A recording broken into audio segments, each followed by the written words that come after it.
இப்போ நம்ம இதெல்லாம் வச்சு என்ன செய்ய போகிறோம்னா பனானா மில்க் ரோஸ்ட் செய்ய தேவையான பொருள் இவ்வளோ தாங்க. ரொம்ப ஈஸியான ஐட்டம், 2 மினிட்ஸில் சமைச்சிடலாம். நீங்களும் குழந்தைங்களுக்கு சமைச்சு கொடுங்க. சாப்பிட்டுட்டு டேஸ்ட் எப்படி இருக்குன்னு சொல்லுங்கள். வாங்க இப்போ நம்ம சமைக்க போகலாம். இப்போ ப்ரெட் மேலே கட் பண்ணி வச்ச வாழைப்பழத்தை இப்படி பக்கத்தில் அடுக்கிக்கிறோம். இப்படி வரிசையாக 1 by 1 வச்சுக்கிறோம். பார்த்துக்கோங்க. ப்ரெட்டு வெறுமனே சாப்பிட்றத விட இந்த மாதிரி சமைச்சு சாப்பிட்டோன்னா டேஸ்ட் சூப்பராக இருக்கும். இப்போ இது மேலே இதை நல்லா கொஞ்சம் அழுத்தி விடுறோம். இந்த மாதிரி எல்லா பனானாஸையும் அழுத்திக்குவோம்.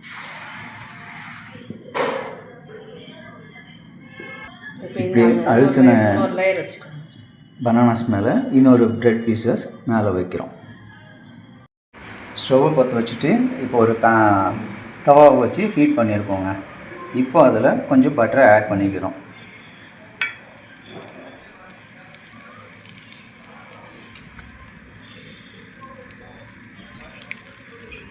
இப்போ நம்ம ஆல்ரெடி ரெடி பண்ணி வச்சுருக்கிற இந்த தவாவில் அப்படியே வச்சு பட்டரில் நல்லா மிக்ஸ் பண்ணுறோம்.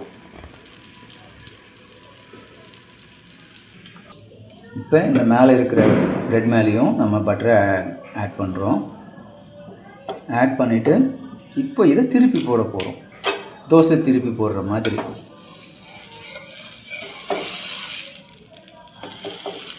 இந்த மாதிரி நல்லா ரோஸ்ட் ஆகி வர வரைக்கும் வெயிட் பண்ணிவிட்டு அதுக்கப்புறம் கொஞ்சம் மில்கை ஆட் பண்ண போகிறோம்.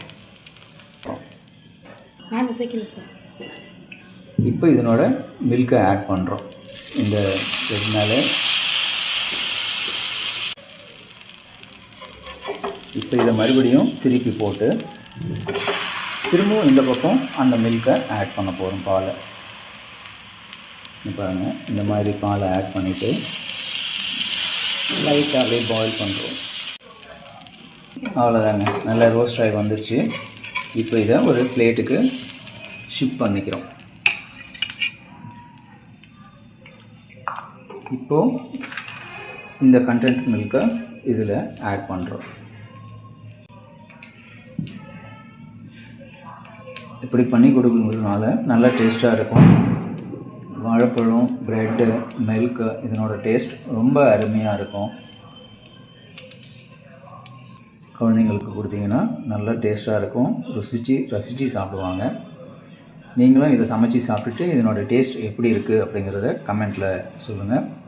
இந்த வீடியோ உங்களுக்கு பிடிச்சிருந்தால் லைக் பண்ணுங்கள், ஷேர் பண்ணுங்கள், கமெண்ட் பண்ணுங்கள். மறக்காமல் நம்ம சேனலை சப்ஸ்கிரைப் பண்ணுங்கள். நன்றி.